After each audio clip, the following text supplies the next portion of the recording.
오늘부터 우리는요 주기도문을 묵상하려고 합니다. 지난주까지는요 사도신경을 묵상했습니다. 사도신경은요 우리의 믿음에 관한 겁니다.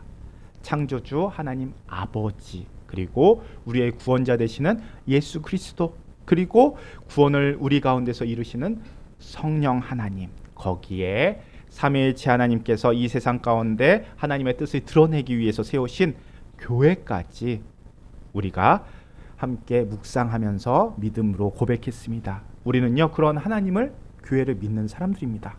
그렇게 우리는 살아계신 삼위일체 하나님과 관계를 맺으면서요 살게 됩니다.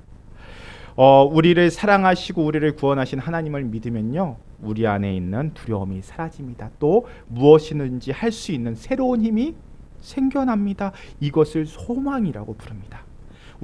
우리의 소망은요 삼위일체 하나님에 대한 믿음에서부터 나옵니다. 우리가 사도신경이 믿음에 관한 거였다면요 주기도문은 소망에 관련된 것입니다. 마태복음 5장부터 7장까지의 말씀을요 산상수훈이라고 합니다. 예수님께서 산 위에서 가르쳐 주신 수훈, 최고의 가르침입니다. 그 최고의 가르침 가운데 핵심 가르침이 바로 기도에 관련된 가르침입니다. 예수님께서는요 당신에 따르는 제자들에게 기도하라고 말씀하십니다. 또한 기도하는 방법을 가르쳐 주시고요 기도하는 내용까지도 말씀해 주십니다. 이렇게 예수님께서 제자들에게 기도하라고 명령하신 명령과 함께 그 방법과 내용을 알려주셨다는 거, 무슨 뜻이겠습니까? 기도하라는 말입니다. 예수님을 믿는 사람이라면 기도해야 하고요 예수님께서 알려주신 방법과 내용에 따라서 기도해야 한다라는 뜻입니다. 기도하지 않는 사람은 예수님을 믿는 사람이라고 할 수 없을 겁니다. 그런데 예수님께서요 당신에 따르는 사람들에게 기도를 가르치셨다는 것이 더 큰 의미가 있습니다. 그것은 예수님께서 당신에 따르는 사람들에게만 기도할 수 있는 특권을 주셨다는 겁니다. 그래서 기도는 의무가 아니고요 믿는 사람들의 특권입니다. 예수님께서 기도하라고 하시고 그 기도의 방법과 내용을 알려주신 것은 우리에게 주어진 기도의 특권을 잘 활용하라는 뜻입니다. 세계적으로요 한국교회가 갖는 자랑이 있습니다. 어디에 내놔도 뒤지지 않는 신앙의 모습, 바로 기도입니다. 기도만큼은요 한국교회가 어디 내놔도 뒤지지 않습니다. 다른 나라가 갖지 못하는 독특한 기도의 방식들이 한국교회에 많이 있습니다. 대표적으로요 새벽 기도회가 있고요, 그리고요 철야 기도회가 있고요, 그리고 산기도라는 문화도 있습니다.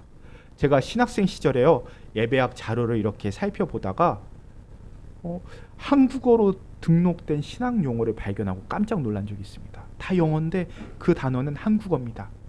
그 용어가 뭘까요? 통성기도입니다. 큰 소리로 부르짖으며 기도하는 형태를 통성기도라고 합니다. 이런 기도를 보면요 한국 민족이 참 열정적인 것 같습니다. 이렇게 열정적인 기도의 모습이 한국교회의 특징입니다. 물론 새벽 기도가 한국교회만 있는 건 아닙니다.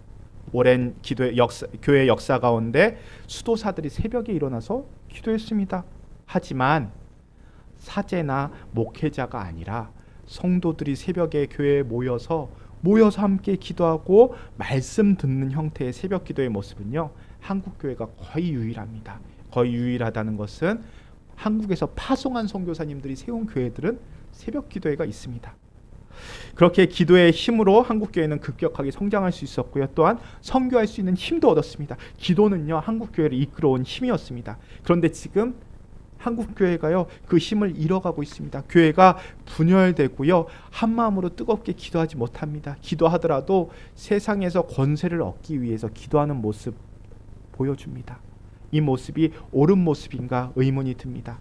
이렇게 한국교회가요 세상 사람들에게 신뢰를 잃어가서 다시금 회복해야 되는 이 시점에 뿐만 아니라 우리 제일교회 출발점이었던 하나님 제일, 말씀 제일, 기도 제일을 점검하면서 나아가야 하는 이 시점에 우리는 기도의 뜨거움 뿐만 아니라 기도의 목적과 방향이 바른 모습인지 점검할 수 있었으면 좋겠습니다. 그래서 오늘 우리는 기도를 돌아볼 겁니다. 물론 무엇보다 기도하는 게 중요합니다. 하루에 구별된 때를 놓고 그 시간에 성실히 기도하는 거 중요합니다. 어떻게든 기도하는 게 먼저입니다.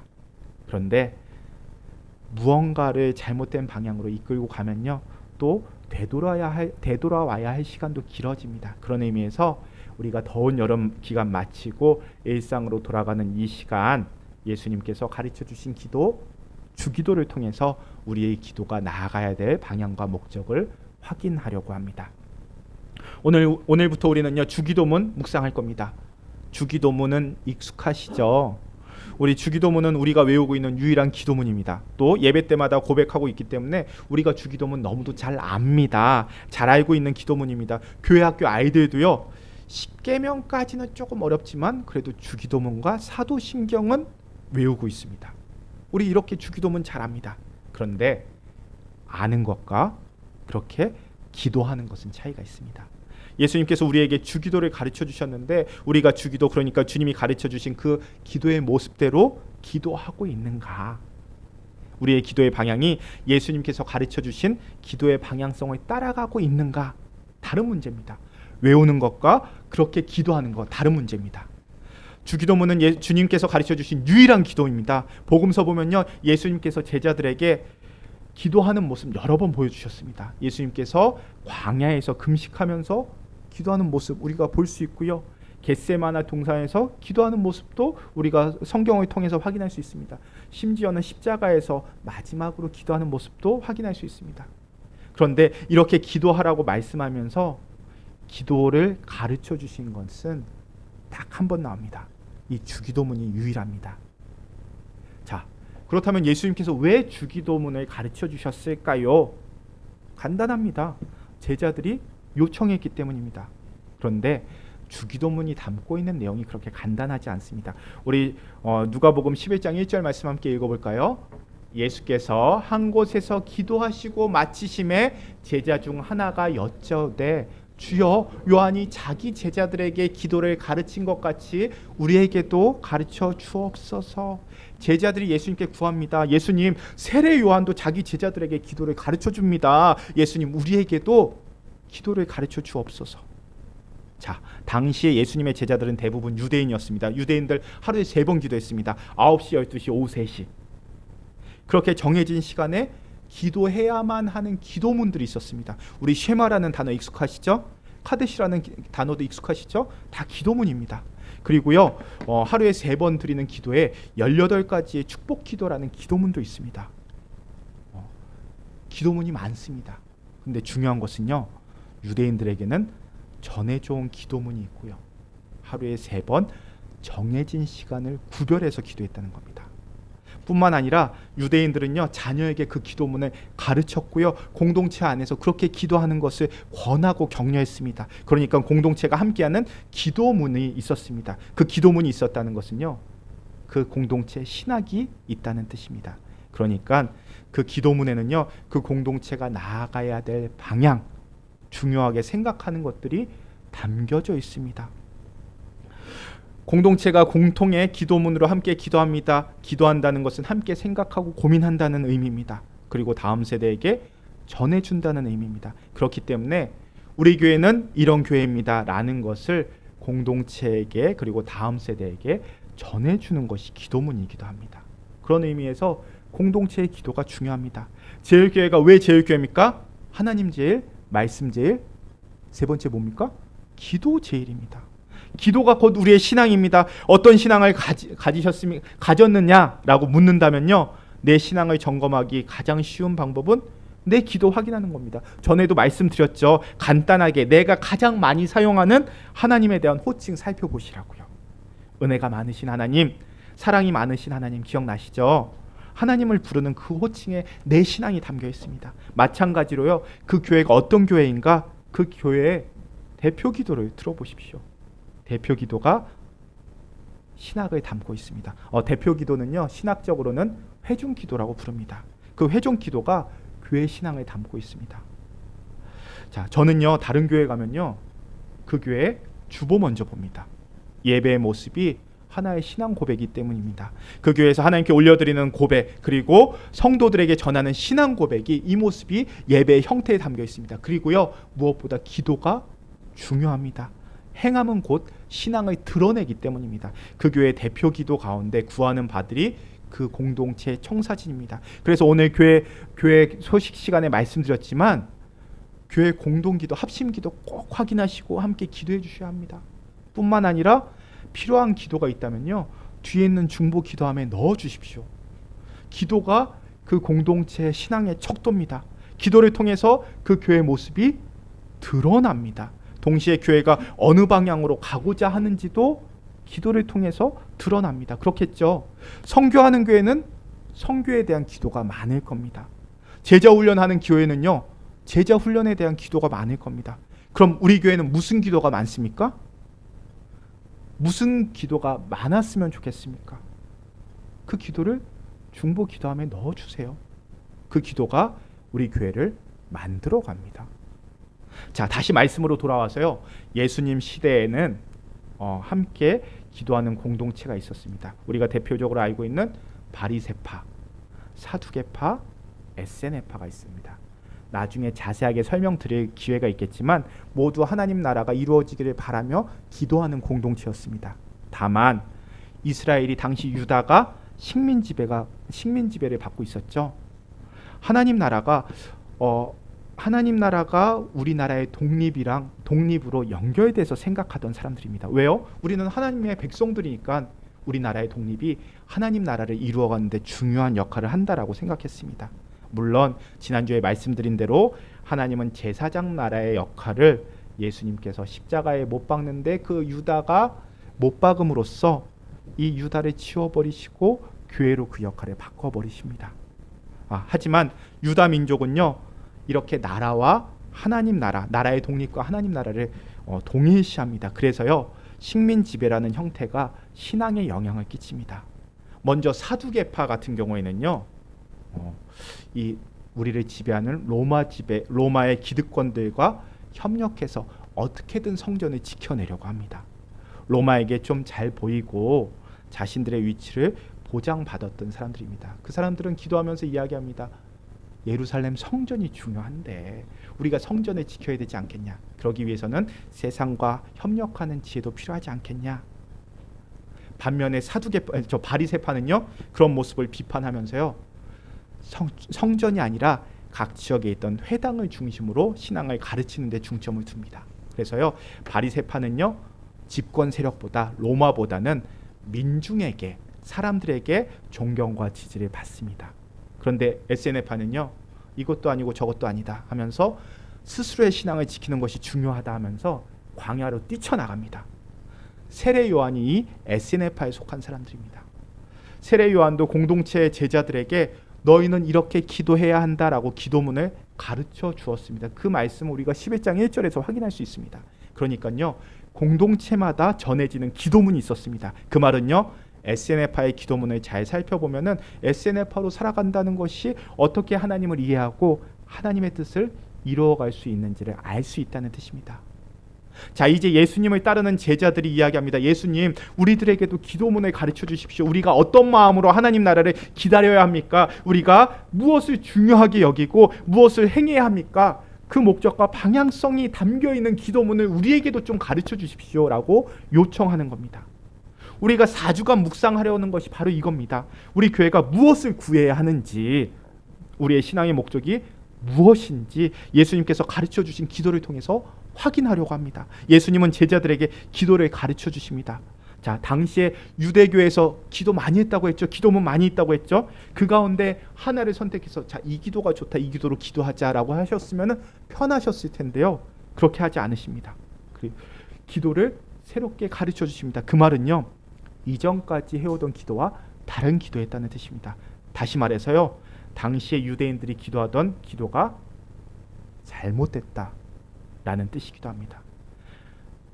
자, 그 기도가 잘못됐다라고 비판하시면서 기도문을 가르쳐 주십니다. 먼저 오늘 본문 마태복음 6장 5절 6절 말씀 함께 읽겠습니다. 또 너희는 기도할 때 외식하는 자와 같이 하지 말라. 그들은 사람에게 보이려고 회당과 큰 거리 어귀에 서서 기도하기를 좋아하느니라. 내가 진실로 너희에게 이르노니 그들은 자기 상을 이미 받았느니라.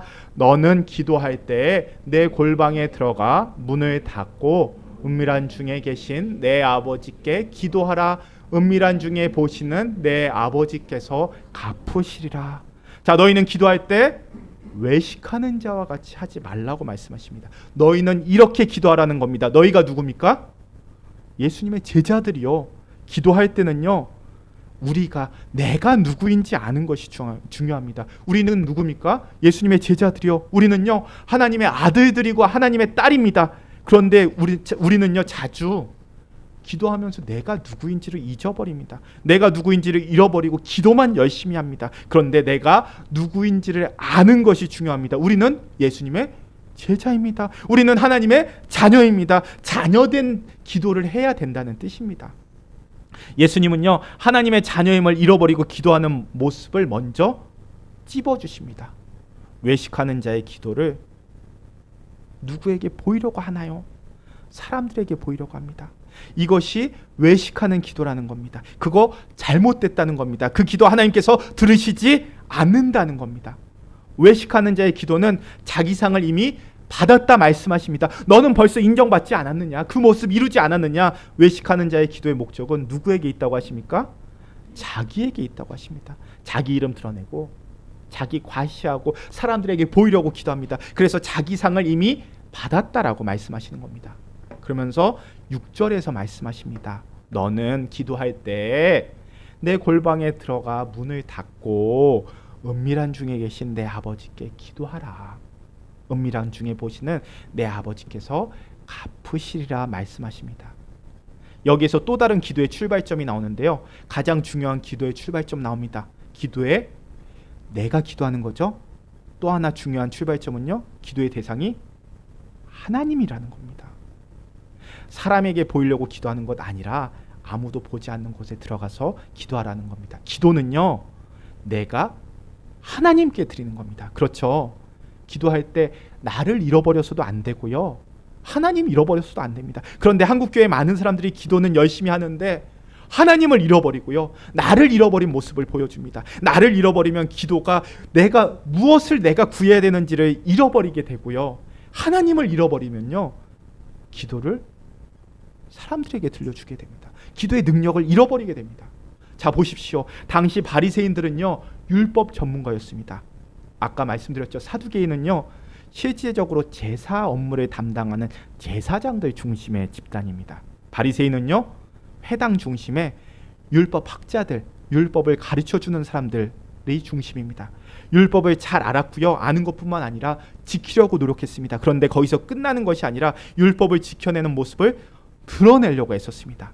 기도 역시도 자랑스럽게 드러내고 합니다. 그렇게 자신들의 선한 모습을 드러내며 마땅히 하나님의 상급이 내 거라고 생각했습니다. 하늘의 보물이 내 거라고 생각합니다. 나는 율법 다 지키니까 나는 하나님 나라에 들어가는 것이 당연하다 생각합니다.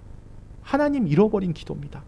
그런데 예수님께서 그런 기도의 모습을 비판하십니다. 우리 누가복음 18장 말씀을 보면요, 당시에 존경받던 이 바리새인들의 기도와 죄인이라고 손가락받던 세리들의 기도를 비교합니다. 우리 18장 10절부터 12절 말씀을 우리가 함께 읽어볼게요. 두 사람이 기도하러 성전에 올라가니 하나는 바리새인이요 하나는 세리라.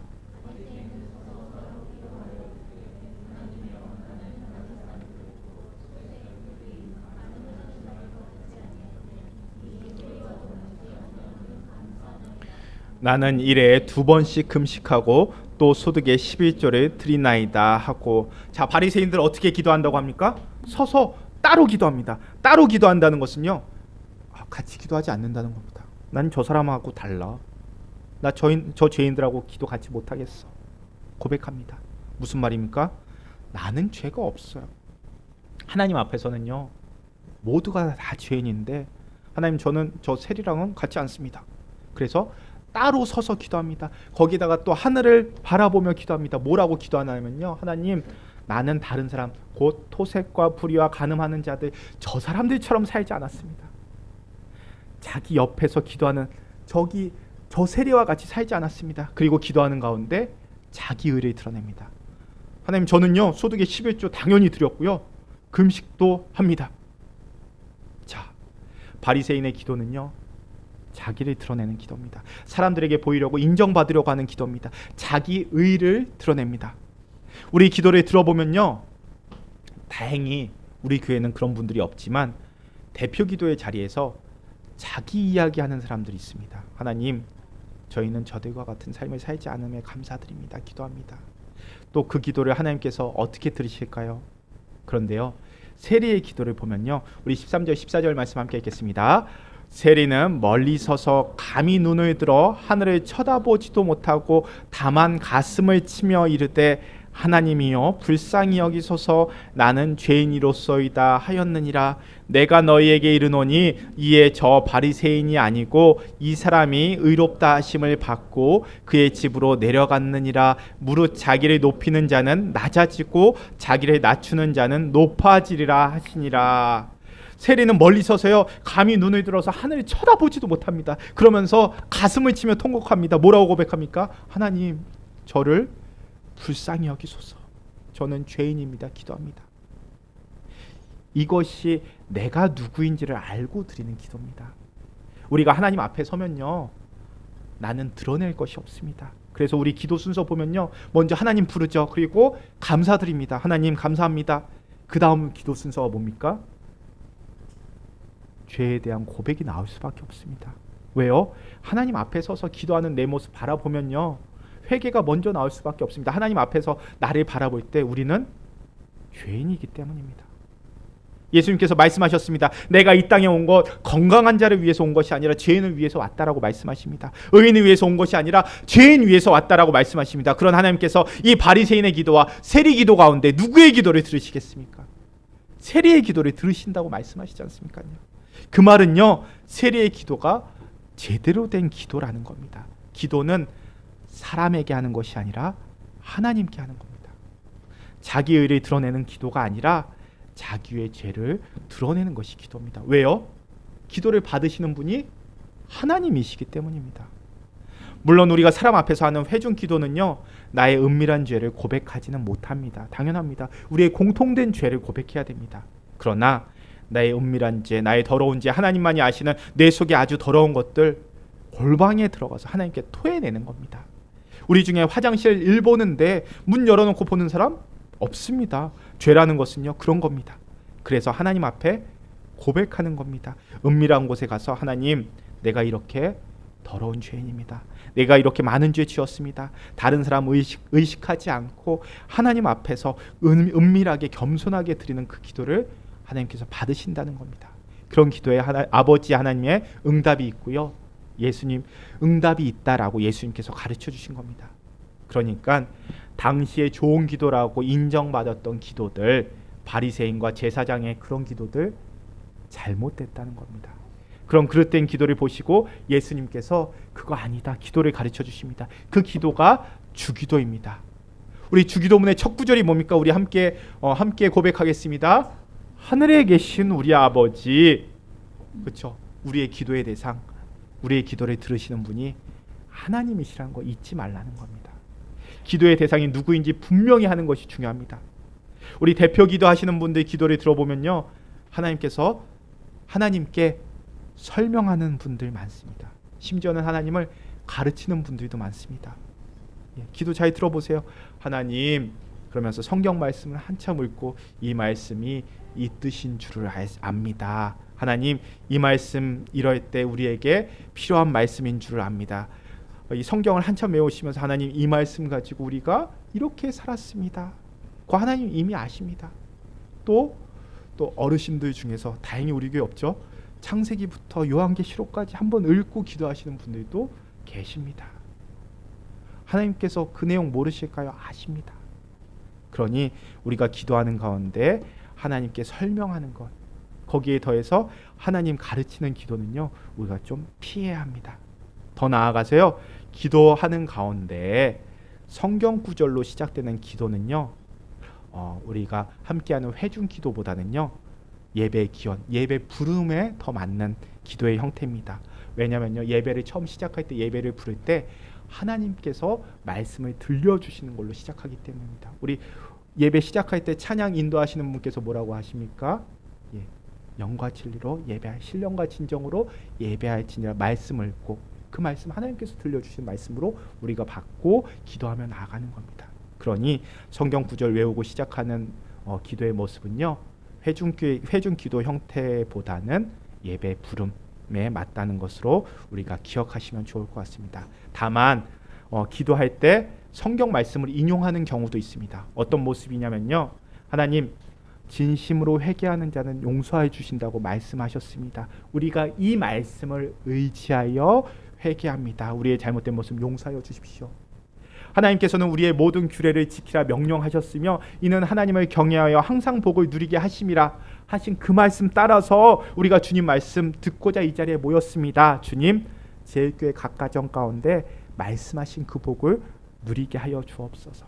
이렇게 하나님의 말씀 의지해서요, 언약에 의지해서 하나님 그 말씀대로 이렇게 구하는 기도, 하나님은 이러한 약속을 우리에게 주셨습니다. 그 약속대로 우리가 이렇게 행하게 하시어서 그 약속 이루어 주시옵소서라고 기도할 수 있습니다. 왜 그럴까요? 우리가 하나님의 자녀들이기 때문입니다. 제가 딸내미한테 말합니다. 너 이렇게 공부 열심히 하고 학기 잘 마치면 나중에 한국 가서 짜장면 사줄게. 약속합니다. 그러면은 딸내미가 아빠 한 달 전에 방학 때까지 학교 잘 다니면 한국 가서 짜장면 사주신다고 약속하셨죠? 오늘 그 짜장면 사주세요 라고 얘기하면요, 그냥 무턱대고 아빠 나 짜장면 사줘 이렇게 얘기하는 것보다 훨씬 더 예쁘고 또 꼭 들어줘야 할 것 같습니다. 그렇죠? 그것처럼 말씀 가운데 하나님께서 보여주시는 모습, 하나님께서 약속하신 그 모습에 근거해서 우리가 기도한다면요, 우리는 하나님의 인도하심을 따라가는 기도의 모습으로 나아갈 수 있습니다. 그래서요, 시편 말씀은요 고백합니다. 우리 시편 68편 5절 말씀 함께 읽겠습니다. 그의 거룩한 처소에 거하신 하나님은 고아의 아버지시며 과부의 재판장이시라. 하나님 어떤 분이시라고요? 우리가 가장 약한 모습이라고 할지라도 우리의 아버지 되시고요, 우리의 이야기를 들으시고 우리의 억울함을 풀어주시는 재판장이 되신다라고 고백합니다. 우리는 그런 아버지, 재판장 되시는 하나님께 기도할 수 있는 사람입니다. 우리의 기도를 들어주시는 분은요, 능력이 많으시고 사랑이 많으신 하나님이십니다. 그러니 기도는 우리의 힘이 되고요, 우리의 능력입니다. 우리는 이렇게 하나님의 사랑받는 자녀로 기도할 수 있습니다. 예수님이 제자들에게 가르쳐 주신 기도의 첫 번째 모습은요, 우리의 기도를 받으시는 분이 하나님 아버지라는 것을 기억하라는 겁니다. 반대로 기도를 하는 나는 누굽니까? 하나님의 자녀라는 겁니다. 이 두 가지를 잃어버리는 기도는 기도가 아니라는 겁니다. 하늘에 계신 우리 아버지가 예수님을 통해서 우리에게 기도를 가르쳐 주셨습니다. 뿐만 아니라 성령 하나님을 통해서 우리의 마음에 우리가 하나님의 자녀인 것을 늘 말씀해 주십니다. 그래서 오늘 우리는 이렇게 하나님의 자녀로서의 권세를 누리며 살아갑니다. 그 말은 기도할 수 있다는 것, 특권이라는 겁니다. 우리가 제사가 아니라요, 예배드리고 기도합니다. 이거 정말 큰 특권입니다. 예수님은 주기도문의 첫 구절을 통해서 우리에게 이것을 알려주시는 겁니다. 우리들이 하나님을 아버지라고 부르며 기도하는 것, 이것이 하나님을 기쁘게 하는 일이고요, 또한 우리가 아버지와 대화하고 사랑을 나누는 길임을 기억하시기를 바랍니다. 우리 뒤에 있는 재영 집사님 기대하고 있을 겁니다. 준이의 입이 터져서 나중에 아빠, 얼마나 기쁘겠습니까? 그리고 저 예쁜 입으로 옹알옹알 아빠와 대화하는 그 모습을 기대하고 있을 겁니다. 우리 재영 집사님만 기대할까요? 아니요, 하나님도 기도하십니다. 우리 저 준이가 커서 재영 집사님한테 아빠 이거 해주세요 하면은 우리 재영 집사님, 아마 저도 그랬는데요, 간이고 쓸개고 다 빼줄 겁니다. 그렇죠? 하나님도 같은 마음 아니실까요? 사랑하는 성도 여러분, 이렇게 하나님을 아버지라고 부르며 기도하는 것, 큰 특권입니다.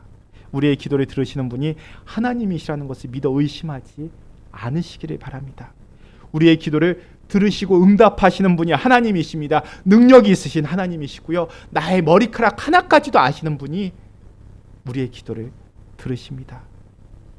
그런 하나님 부르짖으며 기도할 수 있기를 바랍니다. 세상 사람들에게 나를 알리는 기도가 아니라 하나님의 자녀라는 사실을 잊지 마시고, 세상에 휩쓸려가는 거짓된 기도 제목이 아니라 하나님의 자녀로서 하나님께 드릴 수 있는 기도를 하실 수 있는 저와 여러분들 제일교회가 되실 수 있기를 바랍니다. 기도함으로써 아버지 하나님과 날마다 사랑의 교제 나누고 하나님께서 베푸시는 그 사랑을 충만히 누리며 풍성한 인생, 능력 있는 인생을 살아가실 수 있는 제일교회가 될 수 있기를 축원합니다. 우리 함께 기도하겠습니다. 우리의 아버지이신 하나님, 우리가 주님을 아버지라고 부를 수 있는 특권을 주시고 예수님을 통해서 하나님께 직접 기도할 수 있는 길을 열어주심을 감사드립니다. 주님, 우리가 하나님의 자녀라는 사실 잊지 않게 하시고 아버지 하나님의 거룩한 사랑을 힘입어서 날마다 기도하며 살게 하여 주옵소서. 주님을 아버지라고 부르며 기도하는 시간을 우리 생애의 가장 소중한 시간으로 여기며 살게 하여 주옵소서. 기도를 통해서 날마다 주님과 사랑 나누며 사랑으로 충만한 인생 살게 하여 주옵소서. 또한 기도하는 삶을 통해서 주님의 뜻을 이 땅 위에 이루며 살게 하여 주옵소서. 우리의 중보자 되시는 예수님의 이름으로 기도합니다. 아멘.